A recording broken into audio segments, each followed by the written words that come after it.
届かない。邪魔。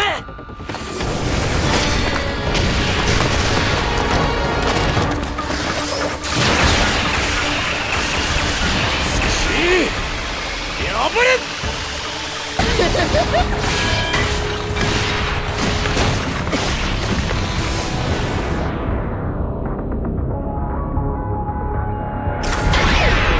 めっちゃ気づかれてた。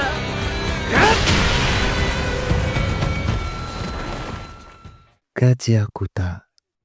Jadi pada bulan Desember tahun 2025 kemarin, Gachiakuta resmi tamat pada episode ke-24.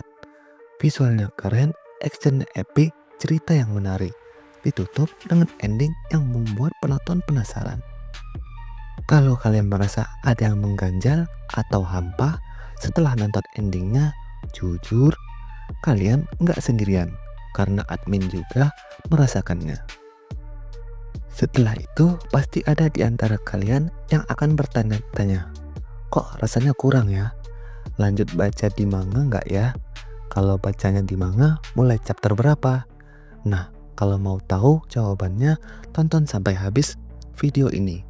Langsung aja siapkan camilan kalian dan kita langsung masuk ke pembahasan.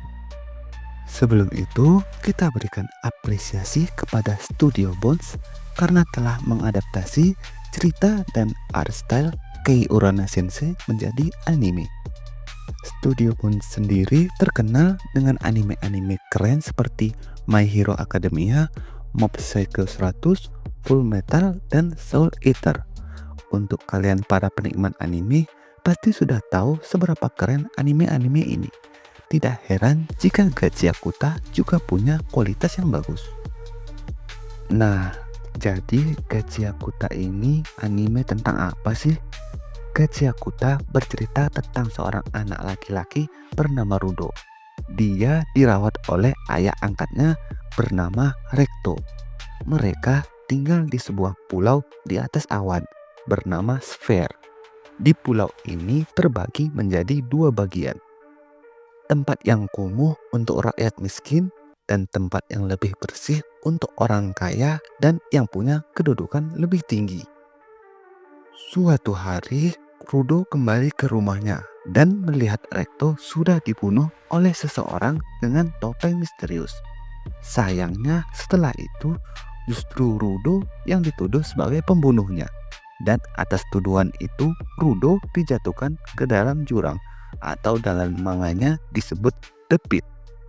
Bisa kalian bayangkan apa rasanya dituduh melakukan kejahatan yang tidak kalian lakukan.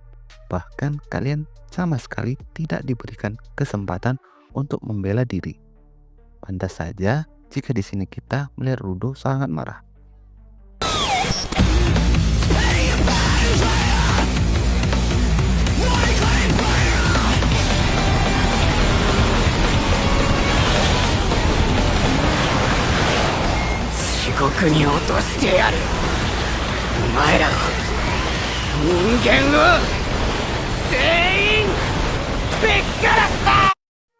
Sekarang pertanyaan sejuta umat nih, worth it nggak nunggu musim 2 Gachiakuta? Jawaban simpelnya tergantung kalian mau nunggu atau tidak. Karena kalau kalian cari sekarang di internet, musim 2 Gachiakuta sudah dikonfirmasi. Tapi belum ada tanggal pastinya. Bisa jadi akhir tahun 2026, tahun 2027, atau malah tahun 2028. Kalau kalian tipe orang yang gak sabaran, langsung ingin lanjut ke manganya, kalian bisa cari sendiri di internet dan tersedia secara gratis.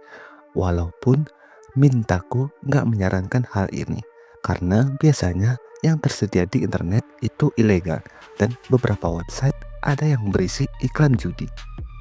Jika kalian mau baca secara legal dan ofisial, kalian bisa baca sendiri dari aplikasi K-Manga dari Kodansha. Bagi teman-teman yang gak mau repot download aplikasi dan punya uang lebih tentunya, kalian bisa beli manganya yang tersedia di toko buku terdekat atau di toko-toko online. Terus, jika teman-teman mau lanjut baca manganya tapi nggak mau baca dari awal, kalian bisa mulai dari chapter 87 atau bisa mulai dari volume 11 manganya. Soalnya, episode terakhir anime Gachiakuta memang diadaptasi dari chapter 87 manganya. Nah, untuk teman-teman yang gak hobi membaca, kalian tenang saja. Sambil menunggu Gachiakuta, kalian bisa nonton anime-anime epik dan keren di tahun 2026 ini. Misalnya, Fate Stray Fate, My Hero Academia Vigilante Season kedua, Golden Kamuy The Final Chapter, Jujutsu Kaisen Season ketiga, Fire Force Season ketiga part kedua, Trigun Stargaze, Hell Paradise Season kedua, Oshinoko Season ketiga, dan Frieren Season kedua. Selain itu, ada juga anime-anime baru seperti Sentence to be a Hero, Tamon Beside, There Was a Cute Girl in the Hero's Party, Mayonaka Heartune, dan A Gentle Noble Vacation Recommendation. Jadi semuanya tergantung pada keinginan kita masing-masing, lebih memilih membaca atau menonton, karena yang manapun kita pilih, baik membaca atau menonton anime pasti memiliki keunggulan dan kekurangannya. Misalnya, kalau kita tim yang suka baca manga, ada 4 kelebihan yang bisa kita rasakan. Pertama, kita bisa melihat art style atau gaya gambar dari Kei Urana sendiri. Karena biasanya setiap kreator manga punya gaya gambarnya masing-masing. Kedua, saat membaca manga, kita akan mendapatkan informasi full 100% tanpa ada detail yang dipotong, seperti beberapa adaptasi anime dari manga. Ketiga, tentu kita bisa tentukan sendiri tempo atau pacing ceritanya. Jika sedang bosan, kita bisa membaca 1 atau 2 chapter. Tapi jika sedang bersemangat, kita bisa baca habis 1 buku.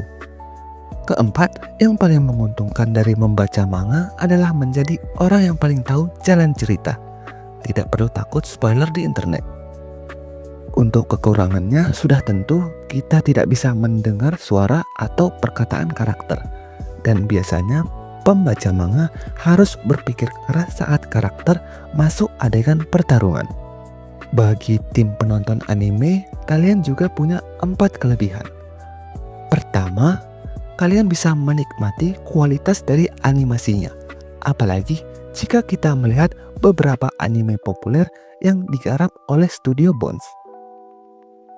Kedua, plot twist akan terasa lebih mendebarkan dengan musik dan percakapan dari karakternya tentu menambah ketegangan jalan cerita. Ketiga, warna. Tentu ini yang paling terasa. Anime punya warna sementara manga cuman hitam dan putih. Keempat, yang paling diuntungkan dari kalian tim yang nonton anime sudah tentu kalian tinggal duduk menikmati. Tidak perlu membolak-balik halaman atau zoom in, zoom out untuk membaca teks-teks kecil. Nah, untuk kekurangannya sudah pasti waktu tunggu yang bisa 1, 2, atau bahkan 3 tahun. Dan bagi yang cuma nonton anime, pasti akan selalu dapat spoiler dari yang baca manga. Terima kasih untuk kalian yang nonton sampai sini. Silahkan like jika kalian suka video ini. Subscribe channel Sekai no Otaku. Sampai jumpa di video berikutnya.